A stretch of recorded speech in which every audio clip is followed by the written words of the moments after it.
আমার ছোট্ট ছোট্ট ফ্যামিলিরা, কেমন আছো তোমরা সবাই? আগে সেটা বলো। তোমরা এখন অনেকেই কমেন্টে বলবে যে দাদা তুমি কেমন আছো। তোমাদের দাদা অনেক ভালো আছে। আমার মুখের হাসি দেখে অনেকেই ভাবছে যে আমি অনেক ভালো আছি, কিন্তু একটা সত্যি কথা বলবো বন্ধু, আমি পুরো ভেতর থেকে শেষ হয়ে গেছি। ছাড়ো সেসব কথা বাদ দাও। যেটা বলছিলাম, তোমরা অনেকেই জানতে চেয়েছিলে যে দাদা তোমাদের রিলেশনটা কিভাবে ছাড়াছাড়ি হয়েছে, কি কারণ, কি বৃত্তান্ত। আজকে তোমাদেরকে সবটা খুলে বলবো, পুরোটা শুনে যাও। কারণ মায়া থেকে বেরোনো না ভীষণ কঠিন। কোনোদিনও কাউকে মন থেকে একবার ভালোবেসে দেখবে, এই মন থেকে, তাহলে বুঝবে সেই মানুষটার ব্যাপারে আমি অল টোটাল সব জানার পরেও ভালোবেসেছিলাম। কে থাকবে? কে থাকবে আমাকে সেটা বলো, কে থাকবে?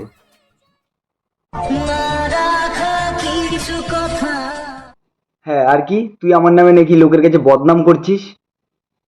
আরে আমার অডিয়েন্সরা জানে কে খেটে বড় হচ্ছে আর কে চেটে বড় হয়েছে। আমার যখন আইডিতে 3 মিলিয়ন রিচ, তখন তোর আইডিতে কত রিচ ছিল? বল কত রিচ ছিল বল? 5K, 5,000। কোলাপ দিয়ে তুলেছিলাম তোকে। ভিডিও এডিট করা থেকে শুরু করে সব সময় তোর কল ধরে রাখতাম যখন ভিডিও করতাম। এখনকার তোমার তোমার তোমরা আচ্ছা, তোমরা আগে একটা আমাকে কথা বলো। তোমরা একটা কথা বলো, এই যে যারা ইউটিউব ভিডিও করে, যারা ইনস্টা ক্রিয়েটার, যারা কন্টেন্ট ক্রিয়েটার, তারা যখন ভিডিও বানায় তখন কি কারোর ফোনটা ধরে রাখে? যখন এডিট করে তখন কি কারোর ফোনটা ধরে রাখে? রাখে না। আমার ফ্যামিলি সাক্ষী আছে, সারাদিন ফোন ধরে রাখতাম, সারাদিন কন্টিনিউ। কিসের জন্য? ভালোবাসতাম তাই। আর তুই কি করতিস? তুই কি করতিস? তুই নিজে বল, তুই কি করতিস? জানি বলার তোর মুখ নেই, আমি বলছি, আমি বলছি। তাহলে শোনো। মেন আমাকে, আমি সত্যি কথা বলছি, আমি লয়াল ছিলাম, পুরো লয়াল ছিলাম। প্রথম কথা, ওর কন্ট্যাক্টে ছিল হচ্ছে কত,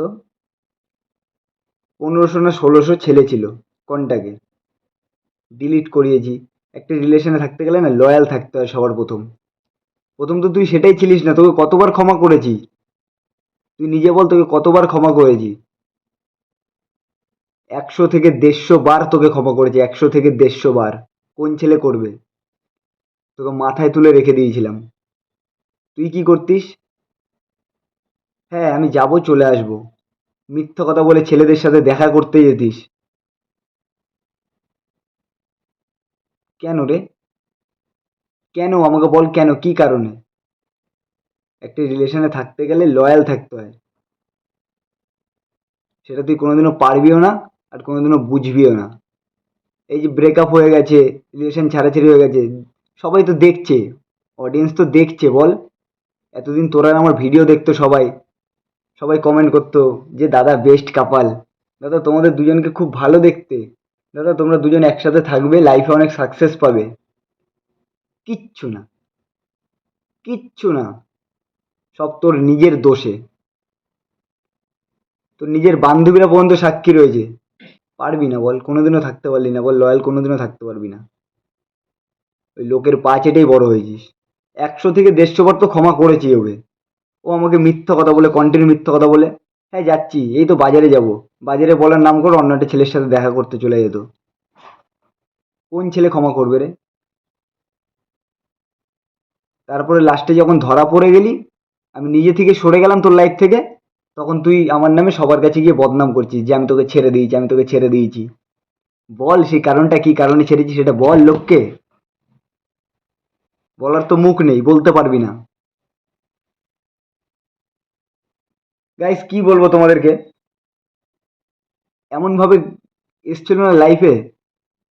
প্রথমে হ্যালো, হ্যাঁ সারা জীবন থাকবো, বিশ্বাস করো আমি কোনোদিনও ছেড়ে যাব না, কোনো দিনও যাব না। সব মিথ্যা কথা সব। আর যে কটা ছেলেকে নাচাচ্ছিস না, ভালো চাস তো তুই সরে যা তাদের লাইফ থেকে। ছেলেগুলোর জীবন নষ্ট করিস না ফালতু। নিজের পায়ে দাঁড়া, নিজের ক্ষমতায় দাঁড়া, লোকের পা চেটে দাঁড়াস না। কমেন্ট তো দেখছে লোকে, আমার সাথে রিলেশনে থাকাকালীন কটা গালাগালি খেতিস? আগে খেয়েছিস, আমার সাথে রিলেশনে আসার পর গালাগালি খেতিস না, মানুষ সাক্ষী রয়েছে। আর তোকে কে চিনতো রে? তোকে কে চিনতোটা কি আমাকে সেটা বল। আমি চিনিয়েছি, হ্যাঁ আমি চিনিয়েছি, জোর গলায় আজকে বলবো আমি চিনিয়েছি। তোর আইডি ফিস্ট হয়ে বসেছিল, আইডিটা তোর আইডিটা দাঁড় করিয়েছি আমি, জোর গলায় বলবো। কারণ তোকে মানুষ চিনতো না, আমাকে চিনতো মানুষ। আমার সোর্সে লোকে তোকে ফলো করেছে। আজ যদি আমি ভিডিওতে বলি না যে ওকে আনফলো করে দাও, তোর ফলোয়ার্স দেখবি কত কমবে। 1 লাখ তো ছিল, 1 লাখ থেকে কমে দেখেছিস কত হয়েছে? 99,000। হাজার ফলোয়ার্স কমা মানে অনেক। এই ভিডিওটা ছাড়ার পর যদি তোর ফলোয়ার্স না কমেছে তারপরে বলবি। গায়ের রক্ত জল করে দিয়েছিস, আমার নামে লোকের কাছে বদনাম করছিস। আমি তোকে ছেড়ে দিয়েছি? হ্যাঁ আমিই ছেড়েছি তোকে। কি কারণ সেটা বল, কারণটা কি কারণে ছেড়েছি? লয়াল থাকবি, লয়াল। যার সাথে রিলেশনে যাস না কেন কোনোদিনও ভবিষ্যতে, তোকে যে বিয়ে করবি সে তো শালা মরে পুড়ে জ্বলে পুড়ে ছাই হয়ে যাবে। আবার লোককে দিয়ে ফোন করাচ্ছে, কন্টিনিউ এক গাদা নাম্বার দিয়ে ফোন করাচ্ছিস আমাকে। আমি সার্ভারের ক্রাইম থেকে বলছি, আমি এখান থেকে বলছি। তারা জানে ব্যাপারটা। আর যখনই গাইস তোমাদেরকে একটা কথা বলি, যখনই ওরা আর আমার মধ্যে ঝগড়া হতো, তখনই অন্য অন্য ছেলেদের সাথে দেখা করতে চলে যেত। কেন? এটা কি কারণে হবে? এটা কি কারণে হবে? যখনই আমার সাথে রিলেশনে থাকতে গেলে তো ঝগড়া হবে, ঝগড়া অশান্তি টুকটাক হতো, ফোন করতাম, ফোন ধরতো না, অন্য ছেলেদের সাথে দেখা করতে চলে যেত। ঘুরে টুরে এসে বলবে না, আমি ঠিক ধরে ফেলতাম, বলবে না, ঠিক ধরে ফেলতাম। কারণ তুই যাদের সাথে শোন, তুই যাদের সাথে ঘুরছিস ফিরছিস মিশছিস না, তারা আমাকে ভালো করে চেনে। আমার নামে লোকের কাছে বদনাম করছিস। আমি যদি তোর নামে তোর সব প্রুফ যদি খুলে দিই না, তোর পাশের বাড়ির ছেলেটাও তোকে দেখে থুতু ফেলে চলে যাবে। মিলিয়ে নিস। তোকে আর বেশি কিছু বলতে চাই না।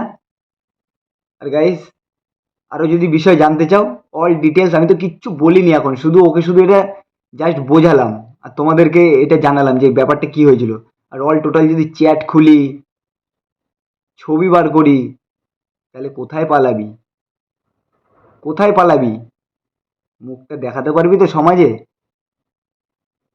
বল, কোথায় পালাবি? ছি। তো গাইস কি বলবো, আমার গায়ের রক্ত জল হয়ে যাচ্ছে পুরো। আমি আর থাকতে পারছি না, এর জন্য আমি শুরু করে দিলাম, আর চুপ থাকতে পারছি না। রাস্তায় বেরোচ্ছি, এইখানে বেরোচ্ছি, সবাই জিজ্ঞেস করছে দাদা তোমাদের কি হয়েছে, কি হয়েছে, কি হয়েছে, কি হয়েছে। এখান থেকে আমি বেরোতে চাই। আজকের ভিডিওটা এইটুখানি থাক, আমি পরের ভিডিওতে আমি তোমাদেরকে পুরো ডিটেলস বলবো, কারণ এইটা বলতে গেলে আমার মিনিমাম 1 ঘন্টা 2 ঘন্টার ভিডিও হয়ে যাবে। তো অত তো লোকের সময় নেই দেখার।